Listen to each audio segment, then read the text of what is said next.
બોપલમાં પ્રિવિલોન બિલ્ડકોનના નામે બે અલગ અલગ સ્કીમ મૂકીને 54 કરોડની ઠગાઈ કરનાર બિલ્ડરની ધરપકડ કરવામાં આવી છે. આરોપીઓએ પ્રિવિલોન બિલ્ડકોન LLP નામની ભાગીદારી પેઢીથી ગુમામાં જમીન ખરીદ્યા વગર જ સ્કીમ બહાર પાડીને 240 જેટલા રોકાણકારો પાસેથી 54 કરોડની છેતરપિંડી આચરી હતી. આ છેતરપિંડીના કેસમાં અગાઉ એક આરોપી જયદીપ કોટકની ધરપકડ કરવામાં આવી હતી. ત્યારે બોપલ પોલીસે અલગ અલગ ટીમો બનાવી મુખ્ય આરોપી હિરેન કારિયાને ઝડપી લીધો છે.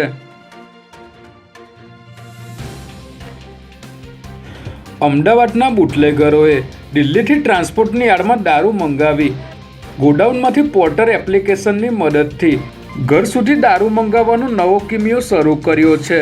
જેમાં સરદારનગરના એક બુટલેગરે દિલ્હીથી મંગાવેલું પાર્સલ ટ્રાન્સપોર્ટના ગોડાઉનમાંથી પોર્ટરમાં ચાલતી લોડિંગ રિક્ષામાં ઘરે મંગાવ્યું હતું. ત્યારે ક્રાઇમ બ્રાન્ચની ટીમે બાતમીના આધારે લોડિંગ રિક્ષામાં આવેલ આ બંને પાર્સલ ખોલીને ચેક કરતા તેમાંથી દારૂની 46 બોટલ મળી આવી હતી.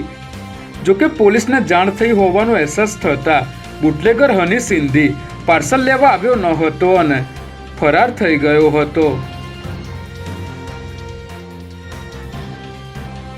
મુંબઈ ક્રાઇમ બ્રાન્ચના નામે ડિજિટલ એરેસ્ટ કરતી ગેંગના મૂળ જૂનાગઢના 4 આરોપીઓને પોલીસે ઝડપી લીધા છે. જેમાં આરોપીઓએ સોલા વિસ્તારમાં રહેતા એક વ્યક્તિને મુંબઈ ક્રાઇમ બ્રાન્ચમાંથી વાત કરીએ છીએ અને મની લોન્ડરિંગનો કેસ થયો છે તેવી ધમકી આપી ડિજિટલ એરેસ્ટ કર્યા હતા અને 98,000 પડાવ્યા હતા.